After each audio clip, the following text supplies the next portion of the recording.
আচ্ছা, আমি দুনিয়াতে আছি কেন? আমি দুনিয়াতে এসেছি কেন? এক সময় তো আমি ছিলাম না, আবার এক সময় আমি থাকবো না। কেউ এসে চিরস্থায়ী হতে পারে নাই, তো আমরাও পারবো না। তো আল্লাহ পাক আমাদেরকে সৃষ্টিটা করলেন কেন? আমার কাছে আমার রব কি চান? আমি যদি না থাকতাম তাহলে আমার পরিবার চলতো কিনা, আমার সমাজটা চলতো কিনা, আমার শিক্ষা ব্যবস্থাটা চলতো কিনা, আমার দেশটা চলতো কিনা, এই বিশ্বের ঘূর্ণন চলতো কিনা, আর্নিক গতি চলতো কিনা, থেমে যেত? উত্তর না। আমি না থাকলে আর্নিক গতি থামতো না। আমি না থাকলে কি আমার পরিবার থেমে থাকতো না, আমার সমাজ থেমে থাকতো না, এই মসজিদ থেমে থাকতো না, এই রাজনীতি থেমে থাকতো না, অর্থনীতি থেমে থাকতো না, দেশও থেমে থাকতো না, উম্মাও থেমে থাকতো না। তাহলে আল্লাহ পাক আমাকে কেন সৃষ্টি করলেন? আমার কি রোল আছে এখানে? আমার কি ভূমিকা? এই এতটুকু চিন্তা করার মতো আমাদের জেনারেশন আমরা পাচ্ছি না। আপনারা ফোন বের করে ছবি তুলতেছেন, ভাবেন এগুলো নিয়ে।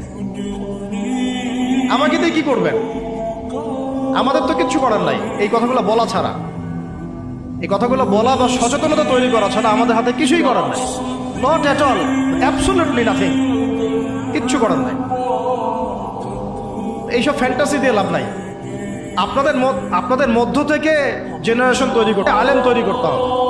আপনাদের মধ্য থেকে কারি, হাফেজ, দাইল আল্লাহ এবং উম্মার নেতৃত্ব প্রদানকারী জেনারেশন তৈরি করতে হবে। এইসব চেয়ারে বসে কয়জন? সারা বাংলাদেশে হয়তো 50 জন, 100 জন। এই 100টা মানুষ ইউনাইটেড না, তারাও বিক্ষিপ্ত।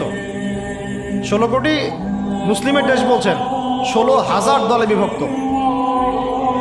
এর মধ্যে সবচেয়ে বিশুদ্ধ যেটাকে আমরা মনে করি, সেখানেও দেখবেন যে আরো 10টা 20টা দল হয়ে বসে আছে। এর বাইরে গিয়ে আবার যারা বললো না তারা বিশুদ্ধ নয়, আমরাই সবচেয়ে বিশুদ্ধ, ওদের মধ্যেও 10টা দল হয়ে গেল। না তারা ইউনাইটেড, না তারা মানে আমরা, না আমরা ইউনাইটেড, আর না আমাদের কোনো আমিরুল মুমিনিন আছে যিনি সবাইকে একটা জায়গায় নিয়ে দিনের কিছু খেদমত নেবেন। থাকবে, শুনলাম, মানলাম, আনুগত্য করলাম, এমন থাকবে? নাই। না কোনো ইকোনমিক বেস, না কোনো স্বতন্ত্র মিডিয়া, স্বতন্ত্র প্রযুক্তি, না কোনো স্বতন্ত্র মানে পলিটিক্যাল প্ল্যাটফর্ম, কিছু না। অনেকেই দৌড়াচ্ছেন মন্ত্রীর পিছনে, এইটাও নেক্সট স্রোতে ধোকা খাচ্ছেন। আমি আমার কথা স্পষ্ট করে বলে দেব, এটাও নেক্সট স্রোতে ধোকা খাচ্ছেন। এটা তাদের জন্য শোভা পায় যারা ধর্ম এবং রাজনীতি আলাদা করে চিন্তা করেন। ওইটা একটা জিনিস, এটা একটা জিনিস, সে তার মতো রাজনীতি করছে। এটা তাদের জন্য শোভা পায়। যাদের কাছে কোরআন আছে, যাদের কাছে হাদিস আছে, নবীর সুন্নাহ আছে, তারা যখন এই ড্রেনের মধ্যে নেমেছে, তখন ইসলামের খেদমতের জায়গায় ক্ষতিও বেশি হয়ে যাচ্ছে।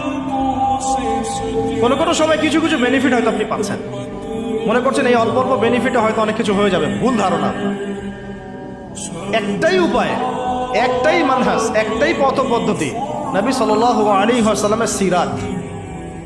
নবী সাল্লাল্লাহু আলাইহি ওয়াসাল্লামের সিরাত, তার জীবনী। এই জীবনী আমাদেরকে শেখাবে কিভাবে ইসলাম শূন্য থেকে একদম আসমানে উঠেছে, কিভাবে ইসলাম একদম শিকড় থেকে শেকড়ে গিয়েছে, শেখাবে সিরাত, নবী সাল্লাল্লাহু আলাইহি ওয়াসাল্লামের জীবনী।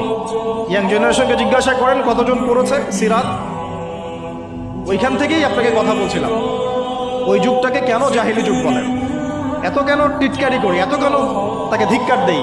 কারণ ওই যুগে শিরক ছিল। শিরক একবার। এখনকার বিশ্বে শিরকে একবার দিয়ে ভর্তি। এটা বোঝার জন্যে অনলাইনের ব্রাদার্স সিস্টার্সরা আপনাকে হেদায়েত দিতে পারবে। এটা বোঝার জন্য আপনাকে এমন স্কলারশিপের কাছে আসতে হবে যারা কোরআন এবং হাদিসকে দিয়ে বর্তমান ইকোনমিকে ডিল করতে পারে।